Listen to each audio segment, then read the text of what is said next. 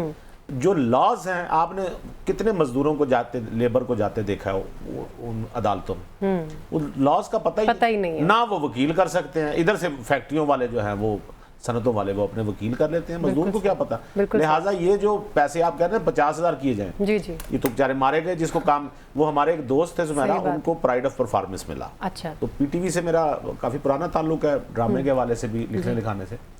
وہ ایک دفعہ کہنے لگے کہ یار مجھے آپ کاسٹ کریں اپنے ڈرامے میں، یعنی ان کے حالات ذرا خراب تھے تو ان کو پرائیڈ آف پرفارمنس ملے، بڑے معروف ایکٹر۔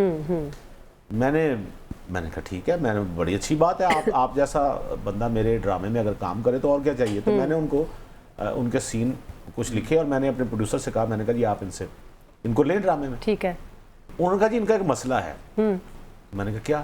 کہنے لگا یہ پہلے بھی ہم ان کو لے سکتے تھے لیکن پرابلم یہ ہے کہ ان کو ملا ہوا ہے پرائیڈ آف پرفارمنس، اور جس کو پرائیڈ آف پرفارمنس ملتا ہے نا اس کے ریٹ نارمل اداکار سے زیادہ ہو جاتے ہیں، تو جو ہی وہ زیادہ ہو جاتے ہیں تو وہ بجٹ سے آؤٹ ہو جاتے ہیں، لہٰذا وہ انہوں نے کہا ہوا ہے کہ ان کو لیں ہی نہ۔ مجھے بتائیں ان کو پرائیڈ آف پرفارمنس ملنے کا فائدہ ہوا کہ نقصان ہوا؟ یعنی انہوں نے کہا جو سارے مجھے ڈرامے ملتے تھے اب اس بیس پہ نہیں ملتے کہ مجھے پرائیڈ آف پرفارمنس ملا، تو جس کی تنخواہ 50,000 کر دیں گے، جس کا جاب ہی نہیں ملے گی، جاب نہیں ملے گی، سیدھی سی بات۔ دیکھیں جو بندہ 25,000 کے 2 بندے رکھ کے بیٹھا ہوا ہے، اس کو آپ کہیں گے جی اب آپ نے 50 پہ ایک بندہ رکھنا ہے، تو وہ بڑے آرام سے کہے گا میں نہیں رکھتا۔ یہ تو نہیں آپ اسے کہہ سکتے نا کہ اب تمہاری پابندی ہے تمہیں رکھنا پڑے گا۔ دوسری جو زراعت کی انہوں نے بات کی ہے ابو بکر صاحب نے، زراعت ریڑھ کی ہڈی کی حیثیت رکھتی ہے، جی بالکل، لیکن ایکسٹرا آرڈنری زراعت کو ہم نے ٹیکس ایگزمپشنز دی ہوئی ہیں، یہ ذہن میں رکھیے گا۔ اور ان سے جیسے یہ کہہ رہے ہیں کہ جی بڑے ذمہ دار فائدہ اٹھاتے ہیں، سر زیادہ تعداد بھی تو ادھر سے ہی آ رہی ہے نا، جو آپ کی جو مال آ رہا ہے منڈیوں میں وہ بڑے ذمہ داروں کی طرف سے زیادہ آ رہا ہے، ٹھیک ہے نا، جنہوں نے اب آپ کے کہنے کا مقصد ہے کہ چھوٹے ذمہ داروں کو اگر اس میں ریلیف بھی دیا جائے تو اس ریلیف کا کوئی فنکشن اور بنا لیں۔ میں مثال دیتا ہوں، آپ ٹیوب ویل لگوا دیں، سولر ٹیوب ویل، بالکل صحیح ہے، وہ ہو سکتا ہے۔ بجلی کی مد میں انہیں رعایت دی جائے، پہلے بھی دی جا رہی ہے، بالکل ٹھیک ہے، بجلی کی مد میں انہیں رعایت دیں، سولر پینلز کی مد میں انہیں رعایت دیں۔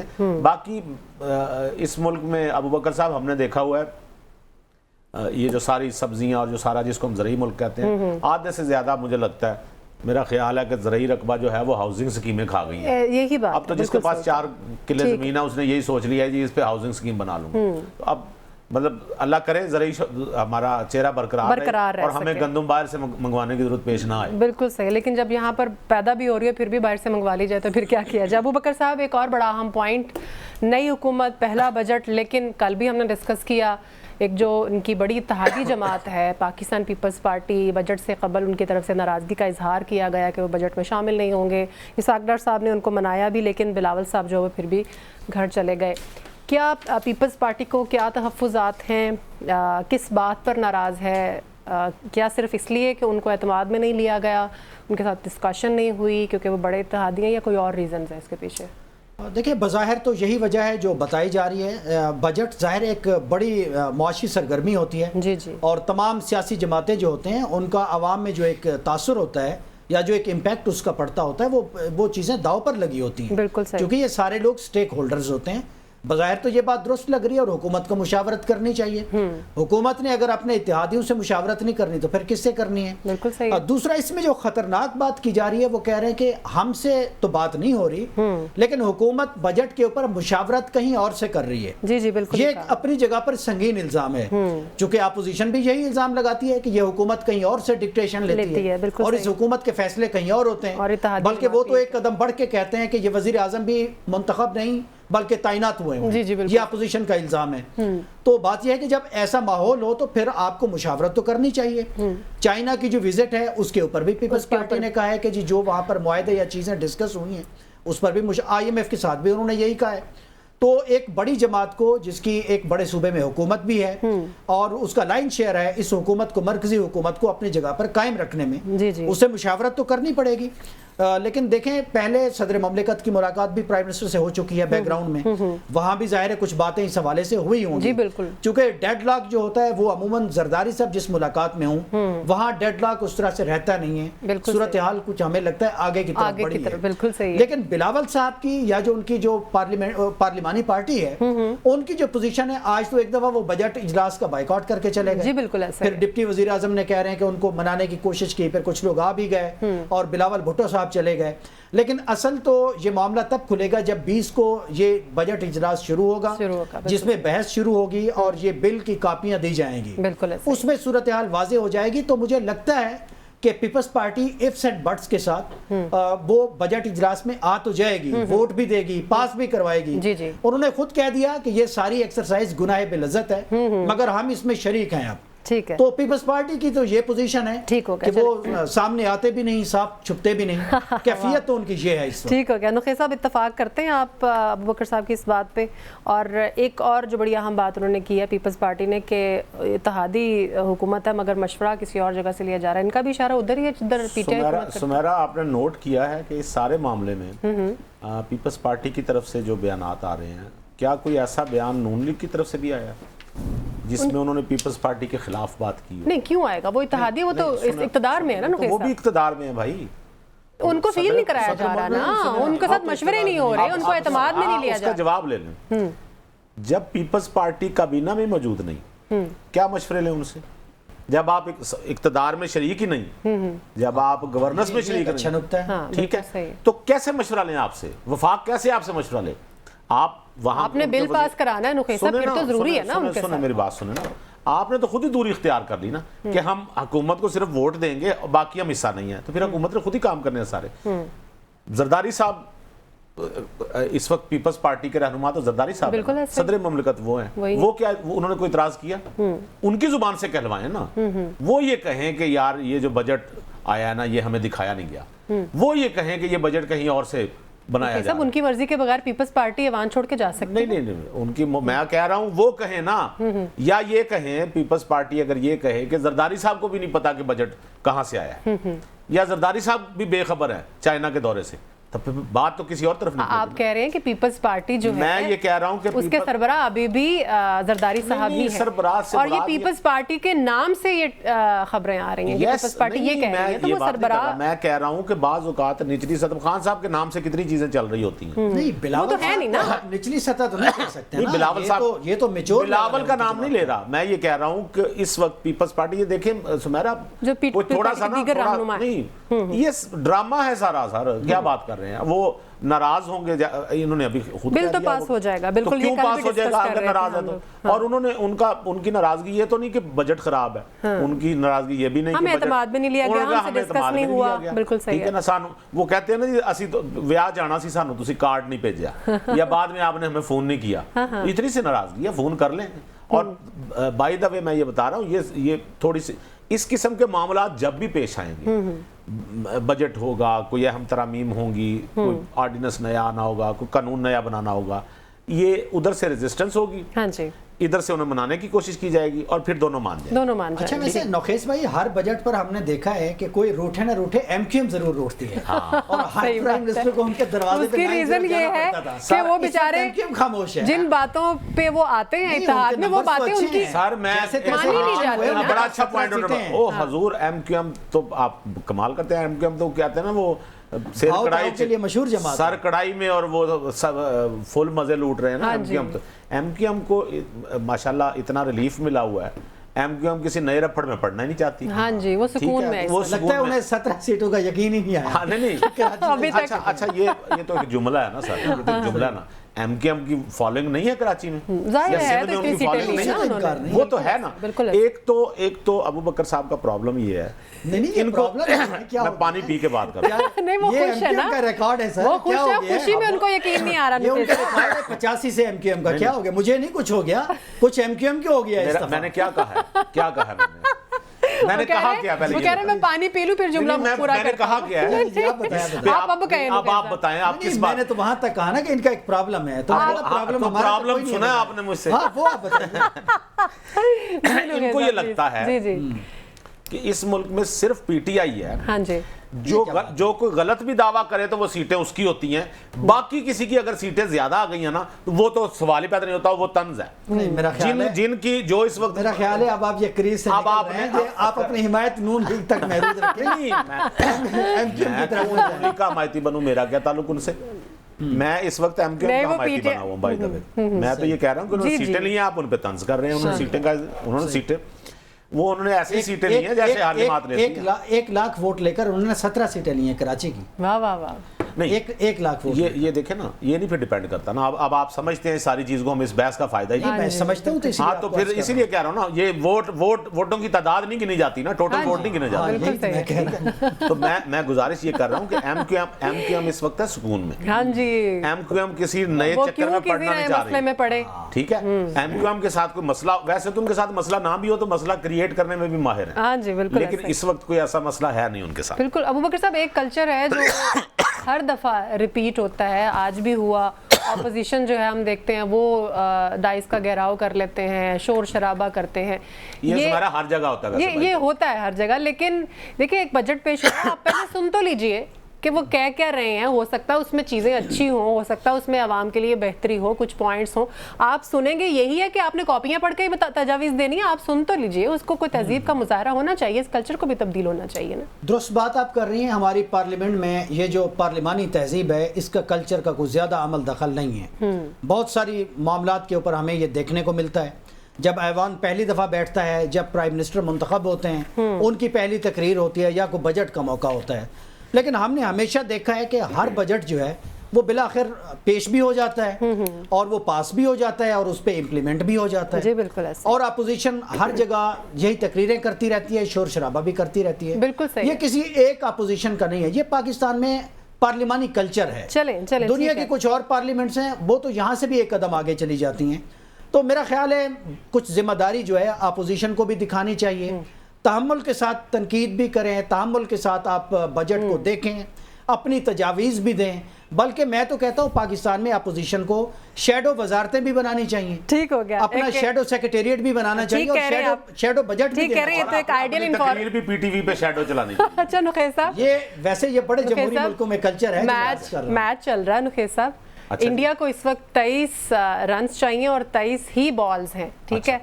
آج ہم نے یہ دعا کرنی ہے کہ انڈیا جیت جائے، آج ہم یہ دعا کرنی ہے کہ انڈیا جیت جائے۔ اگر تو انڈیا ہار جاتا ہے تو پاکستان جو ہے وہ عید پاکستان میں ہی کرے گا۔ تو آج پھر ہم ایک اجتماعی دعا کر لیں کہ انڈیا جو ہے وہ جیت جائے۔ اچھا ایک اور بڑا اہم ٹاپک ہے، میرے پاس ٹائم چونکہ کم ہے، اجتماعی دعا آپ نے پاکستان کی دفعہ کر لی ہوتی۔ ہاں یہ بھی بات ہے۔ اچھا نخیل صاحب اور ابو بکر صاحب، ایک ٹائم ہمارے پاس کم ہے، ایک بڑا اہم پوائنٹ ہے جو آج ہم مس کر رہے ہیں، یہ جو تعلیمی اداروں کا حال ہے، اس کو بہت اہم ہے، اور ہوپ فلی جیسے کہ اب یہ اجلاس جو ہے وہ چلیں گے، اسی طرح ہماری بجٹ ٹرانسمیشن بھی چلتی رہے گی، اس کو بھی ہم ڈیٹیل میں بھی ڈسکس کریں گے۔ لیکن مجھے ایک کامنٹ اس پہ کر دیجیے، اگر ہم اس کو کمپیریزن کرتے ہیں 65 ارب، پہلے تو انہوں نے کہہ دیا تھا کہ 25 ارب پہ لے آتے ہیں اور اس وفاق تک محدود کر دیتے ہیں، لیکن پھر شکر ہے اس کو انہوں نے بحال کر دیا، اور اس کو ہم کمپیریزن کرتے ہیں انڈیا کے ساتھ تو ان کا 5.6 ارب ڈالر ہے، اور اگر بنگلہ دیش کے ساتھ کرتے ہیں تو 1 ارب ڈالر ہے۔ اس لحاظ سے ہم بہت پیچھے ہیں۔ نخیل صاحب ایک کامنٹ کر دیجیے اس کے نام پہ جاہل ربوٹ پیدا کرنے ہیں تو پھر اس بجٹ کو مزید کم کر دیں۔ یہ جو آپ کی یونیورسٹیوں کا حال ہے نا، یہ یہاں پہ کوئی ریسرچ نہیں ہو رہی، دنیا بھر کی یونیورسٹیاں ہم پہلے بھی ڈسکس کرتے رہتے ہیں، دنیا بھر آپ نے سنا ہوگا مشیگن یونیورسٹی نے یہ تحقیق، ان کی رزلٹ یہ سامنے آیا، وہ جو ایسٹرازینیکا تھی دوائی جو بنی کووڈ کی، وہ بھی یونیورسٹی، ہماری یونیورسٹیاں کیا بنا رہی ہیں؟ ڈگریاں دے رہی ہیں خالی۔ ایک صاحب سے میری بات ہو رہی تھی، ہمارا آپ حیران ہو جائیں گے، 3-4 دوست بیٹھے ہوئے تھے، تو وہ نئے یعنی لوگ کچھ آئے تو وہ کیمسٹری کے پروفیسر تھے، تو میں نے کہا آپ تو بڑے کمال کے لوگ ہیں، آپ نے کیمسٹری کا سبجیکٹ چوز کیا، ویسے آپ کیمسٹری کی طرف کیوں آئے، کیوں آپ نے یہ سبجیکٹ چوز کیا؟ کہنے لگے اس کی ٹیوشنیں بڑی اچھی ملتی ہیں، ٹھیک ہے؟ تو یہ حال ہے ہمارے ملک میں، ڈگریاں دیے جا رہے ہیں، یونیورسٹی پہ یونیورسٹی بنائی، یونیورسٹی بنانے کی کیا ضرورت ہے؟ تعلیم تو معیاری تعلیم تو دیں، محض بلڈنگ بنا کے اس پہ کوئی یونیورسٹی کا نام لکھ، پوچھیں ذرا آج کل جو یونیورسٹی کے طالب علم آ رہے ہیں، کالجز کے آ رہے ہیں، ان کو کچھ کوئی نالج ہے ان کے اندر, ہاں جی بالکل صحیح, کچھ انہوں نے تعلیم سے کچھ سیکھا ہے. جو جتنا زیادہ پڑھتا جا رہا ہے اتنا بدتمیز ہوتا جا رہا ہے. نصاب پڑھ کے جب آپ پریکٹیکل فیلڈ میں آتے ہیں تو آپ کو لگتا ہی نہیں سے ریلیونٹ آپ نے کچھ پڑھا ہوا ہے. یہ قوم کی تربیت پہ لگانا ہے تو پہلے اس معیار تک پہنچے. کوئی وائس چانسلر کسی یونیورسٹی کا لگا ہوا ہے یا نہیں, باہر میں جائے, اس چیز کو چھوڑے. وہ وہاں کوئی بندہ تو بیٹھا ہوا ہے نا, وائس چانسلر کے ایکٹنگ وائس چانسلر بھی تو چانسلر ہی ہے نا. بالکل صحیح. تو یہ ان چیزوں سے نکلے, اس معیاری تعلیم, اس ٹیکسٹ کی طرف توجہ دیں, اس تربیت کی طرف توجہ دیں جو بچوں کو انسان بنائے. جس ماحول میں رہ کے وہ کچھ سیکھیں اور یونیورسٹیوں کو پابند کریں. یہ مہنگائی کا مسئلہ ہے نا, تو دیں یونیورسٹی کو. کسی نے یونیورسٹی تجویز دی ہے کہ مہنگائی کیسے کم ہو سکتی ہے. اس بجٹ پہ یونیورسٹیوں کی طرف سے آنا چاہیے تھا. ریسرچ پیپر شائع ہونے چاہیے. کچھ بھی نہیں. ابو بکر صاحب کیا کامنٹ کرنا چاہیں گے؟ بڑے افسوس کی بات ہے, لیکن یہ بات طے ہے کہ اگر اس ملک نے جو آگے کی ریکوائرمنٹس اور ڈیمانڈ ہے پوری دنیا کی, وہ تو ہے نالج اکانومی. اگر آپ کے ملک میں آج کے زمانے میں نالج اکانومی نہیں ڈیولپ ہوگی اور اس سے آپ ریونیو اور زر مبادلہ اور باقی چیزیں اور آگے آئی ٹی اور پھر آگے اے آئی کا جو زمانہ ہے, اگر آپ اس پہ اتنا کچھ انویسٹ کریں گے تو پھر تو آپ ظاہر ہے پھر آپ کہیں نہیں جا سکتے, پہلے ہی آپ بند گلی میں ہیں. بالکل. اب میں آپ کو چھوٹی سی مثال دیتا ہوں. آپ نے انڈیا اور اس کی مثال تو دے دی بنگلہ دیش کی. ہر ملک کا ایک اپنے کچھ اسپیسیفک پیرامیٹرز ہیں. ہمارے ہاں تعلیم جو ہے وہ ایک صوبائی جو ہے وہ سبجیکٹ بھی بن چکی ہے, لیکن جو صوبے ہیں وہ بھی تو اپنا سارا بجٹ صرف نان ڈیولپمنٹ جو ان کے اخراجات ہیں وہ اس پہ وہ صرف تنخواہیں ہی دے رہے ہیں. بالکل صحیح, تنخواہیں دے رہے ہیں اور اسکول چلا رہے ہیں اور کروڑوں بچے 4 صوبوں میں پائے. سندھ حکومت جو ہے وہ 20 ارب روپے اپنے بجٹ میں رکھتی ہے. بس یہ بہت کم ہے اگر اتنے پیسے ہیں تو. ویسے چلیں کچھ تو ہے نہ ہونے سے. لیکن امریکہ کی جو 2 بڑی یونیورسٹیز ہیں ان دونوں کے جو سٹارٹ اپس ہیں اس معیار تک پہنچنے کے لیے ایک ایم آئی ٹی کے اور ایک لیول پہ تو پہنچ جائیں. میں تو یہ کہہ رہا ہوں محض بلڈنگیں بنا کے بچوں میں ڈگریاں تقسیم نہ کریں. میں نے پہلے بھی کہا سر میں ابو بکر صاحب مخیز صاحب اس پہ ہم کریں گے تو نالج اکانومی, اس پہ ہم ایک نہیں, آپ وہ حکومت تو ایجوکیشن اکانومی کی طرف جانا صاحب, اس پہ ہم ہیلدی گفتگو کریں گے. آج کے پروگرام سے اتنا ہی. نخیز صاحب اور ابو بکر صاحب آپ دونوں کا بہت شکریہ. خیال رکھیے گا. اللہ حافظ.